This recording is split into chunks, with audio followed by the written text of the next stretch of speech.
এরা ভোট চোর, এরা ভোট চোর, চোর চোর ভোট চোর, চোর চোর ভোট চোর, চোর চোর ভোট চোর, চোর চোর ভোট চোর, চোর চোর ভোট চোর। খালেদা জিয়ার যদি কিছু হয়, খালেদা জিয়ার যদি কিছু হয়, খালেদা জিয়ার কিছু হলে, খালেদা জিয়ার কিছু হলে, খালেদা জিয়ার কিছু হলে, খালেদা জিয়ার সংগ্রাম, খালেদা জিয়ার সংগ্রাম, তারেক রহমানের সংগ্রাম, তারেক রহমানের সংগ্রাম। তারেক রহমান বিদেশে বসে আমাদেরকে হাসিনার বিরুদ্ধে, ভোট ডাকাতের বিরুদ্ধে, ভোট চোরের বিরুদ্ধে কি ঐক্যবদ্ধ করে নাই? তারেক রহমান যদি খেয়াল করেন, একটু লক্ষ্য করেন, যদি এই অক্টোবর মাসে অথবা নভেম্বর মাসে এই আন্দোলনের মাঝখানে যদি তারেক রহমান হঠাৎ করে আমাদের মাসে চলে আসে, খেলাটা কেমন হইব? হ্যাঁ, এখানে হাসিনার ভয়, হাসিনা জিয়া পরিবারকে ভয় পায়, হাসিনা খালেদা জিয়াকে ভয় পায়, জিয়ার রাজনীতিকে ভয় পায়, তারেক রহমানকে ভয় পায়, তারেক রহমানের রাজনীতিকে ভয় পায়।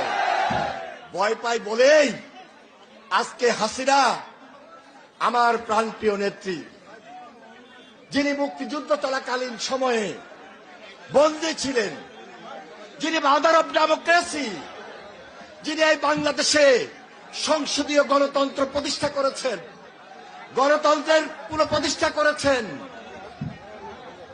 যিনি এই বাংলাদেশে স্বৈরাচার এরশাদের বিরুদ্ধে আন্দোলন সংগ্রাম লড়াই করার জন্য আমাদের মতো ছাত্রদেরকে নিয়ে তখন বাংলাদেশটাকে দুর্নীতিমুক্ত করেছেন, গণতন্ত্র পুনঃপ্রতিষ্ঠা করেছেন।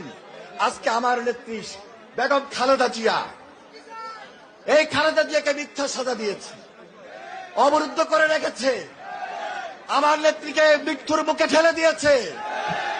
আমার নেত্রী যদি আজকে মৃত্যুবরণ করে, হাসিনা তোমার কারণে, তোমার ক্ষমা বাংলাদেশের মাটিতে।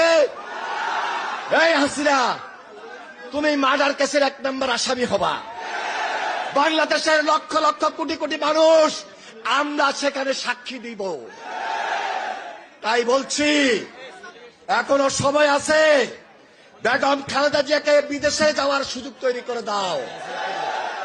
আমি আর বেশি বক্তব্য রাখবো না, মহাসচিব আসতেছে, মাঠ কিন্তু আরো গরম হইব। আর চিটাং যাইতেছি, চিটাঙে কিন্তু আরো গরম হইব। যদি এই মুহূর্তে আমরা এই রোড মার্চ চট্টগ্রাম থেকে আবার ঢাকার দিকে মুভ করি, আর রাজশাহী থেকে যদি ঢাকার দিকে মুভ হয়, খুলনা থেকে হয়, বগুড়া থেকে হয়, সিলেট থেকে হয়, খেলাটা আরো কেমন হবে ঢাকা শহরে। হাসিনা পালানোর পথ পাবে না। বিএনপির সংগ্রামী মহাসচিব মির্জা ফখরুল ইসলাম আলমগীর, বিএনপি স্থায়ী কমিটির সদস্য আমির খসরু মাহমুদ চৌধুরী আমাদের মাঝে উপস্থিত হয়েছেন। তারা কিছুক্ষণের মধ্যেই আপনাদের সামনে বক্তব্য রাখবেন। আমি আমার বক্তব্য শেষ করছি। খোদা হাফেজ। বাংলাদেশ জিন্দাবাদ, জাতীয়তাবাদী দল জিন্দাবাদ, শহীদ অমর হোক দেশনেত্রী বেগম খালেদা জিয়া জিন্দাবাদ, আগামী রাষ্ট্রনায়ক তারেক রহমান জিন্দাবাদ, জিন্দাবাদ।